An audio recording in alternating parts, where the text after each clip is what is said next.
We're part of Fairhaven Services, but we started as a school for children with disabilities in 1962, and the original flagship schoolhouse building is still on site at our head office site at Point Clare, but it was through the Activate, our involvement and the opportunity in Activate, that got it to where it is now. We fitted out that schoolhouse to replicate what we did in the pop-up shop. Our services, Fairhaven, include supported employment opportunities for community programs, residential accommodation and pastoral care as well. A key business unit is Australian Disability Employment Enterprise, and we have sites there at Tuggerah, West Gosford and Point Clare.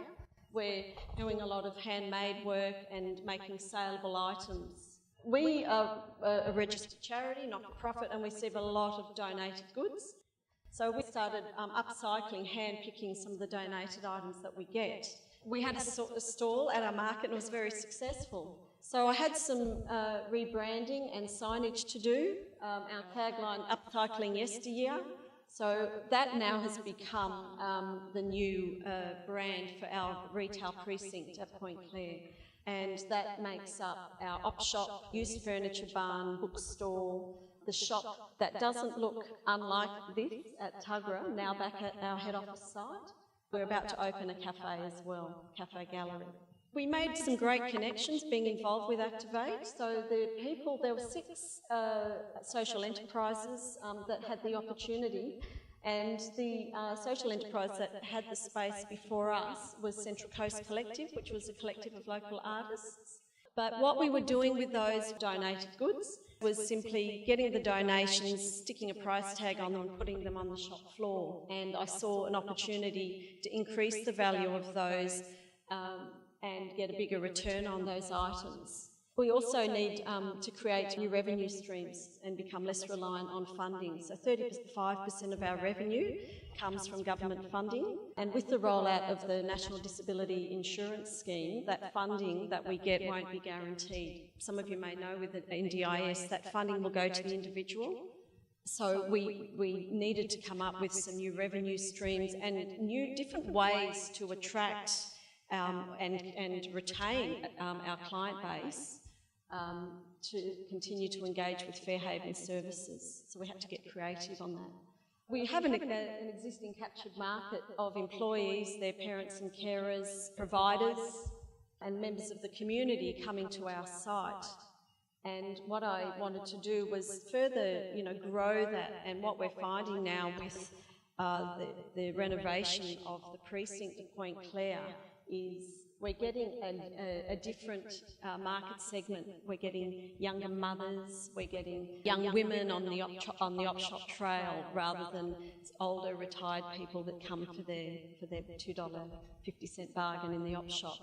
So the vision for the new precinct at Fairhaven is to engage the community. I'm trying to create a vintage retail village shopping experience that sells beautiful things and takes in the ambience. So with the op shop, used furniture barn, art gallery, the handmade store and cafe, it provides different shopping experiences. And we also want to offer people the opportunity to participate in a range of community activities and seasonal events that bring people together at our lovely site at Point Clare.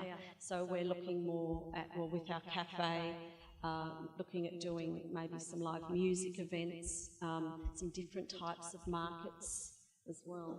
So stories and learnings from the Activate involvement, well, as with, I guess, all the social enterprises, it increased our brand profile, and also it gave us an opportunity to build our profile at the northern end of the coast. We do have the factory here that employs about 80 people in food packaging. We have some big ticket clients do that.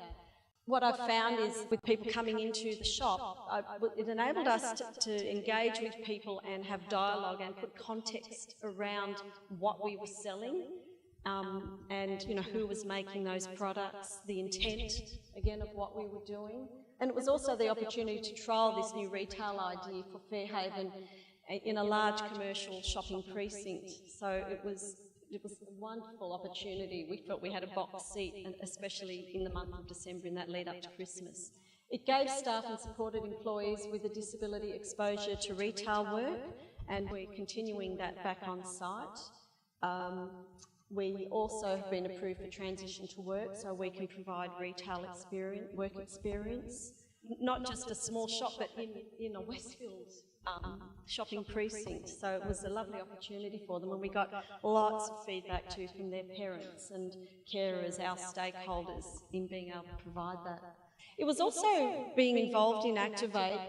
It was a market research exercise to test the saleability of the things that we were making, and we distributed our flyer to the traffic coming through. And also, out of that is my new role now. So the success of that pop-up shop, I've now stepped into the role of retail manager, developing the precinct in Point Clare. So just to quickly wrap up, we're opening a cafe, we're establishing a book club, art and craft workshops, scoping of other events, and there'll be ongoing renovations to our site. And in concluding, I wanted to thank Wyong Council and Westfield for the opportunity.